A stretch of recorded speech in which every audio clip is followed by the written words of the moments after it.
Most people think labor is one long event that starts with contractions and ends with a baby. It isn't. Labor has 4 distinct stages, each one doing a completely different job. Here's what each stage actually involves. Stage 1. The first stage of labor is the longest, and it has 2 phases within it. The latent phase comes first. This is early labor. Contractions are irregular, manageable, and the cervix is slowly softening and opening from 0 to around 4 centimeters. This phase can last hours or even days in a first labor. Most women are encouraged to stay home, rest, eat lightly, and move around during this phase. Then active labor begins. From 6 centimeters onward, the cervix opens in a nonlinear dilation. Contractions become stronger, longer, and closer together. This is when most women come into hospital or the birth center. The first stage ends when the cervix reaches 10 centimeters, fully dilated and wide enough for the baby's head to pass through.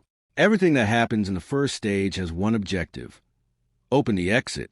The cervix that has been sealed shut for 9 months goes from completely closed to 10 centimeters, roughly the diameter of a large orange, through contractions. Stage 2, birth. The second stage begins when the cervix is fully open and ends when the baby is born. This is a pushing stage. An involuntary urge to bear down, triggered by the baby's head pressing against the pelvic floor, drives the mother to push with each contraction. The uterus and the mother's abdominal muscles work together to move the baby through the birth canal. The baby descends, rotates, and delivers, head first in most cases, rotating as the shoulders align with the pelvic outlet.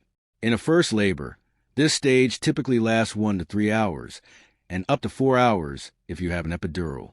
In subsequent labors, often much less, sometimes a matter of minutes. The second stage ends with the baby's first breath. Stage 3. The placenta needs to be delivered, and this stage carries the highest risk of serious complication of the entire labor.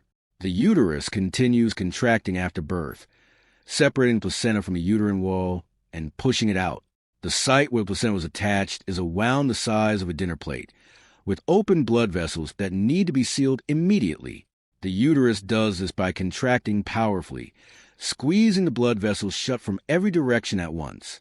Most women in NHS and Canadian hospitals are offered an oxytocin injection immediately after birth to accelerate this process and significantly reduce the risk of hemorrhage. The placenta typically delivers within 5 to 30 minutes.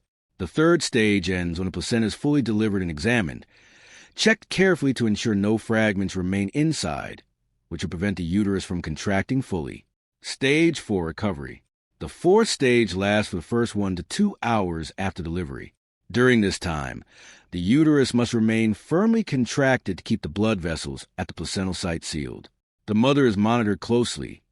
Blood pressure, pulse, uterine firmness, and bleeding are all checked at regular intervals. This is when postpartum hemorrhage, excessive bleeding after birth, is most likely to occur. It is the leading cause of maternal mortality globally, and it is almost entirely preventable when detected and managed early. Skin-to-skin contact during this stage triggers the mother's brain to release oxytocin, which drives uterine contractions and actively reduces hemorrhage risk. Breastfeeding in the first hour has the same effect. The fourth stage ends when the mother is stable, bleeding is controlled, and both mother and baby have been assessed as well. 4 stages. 4 completely different jobs. Open the cervix. Deliver the baby. Deliver placenta. Secure the mother's recovery.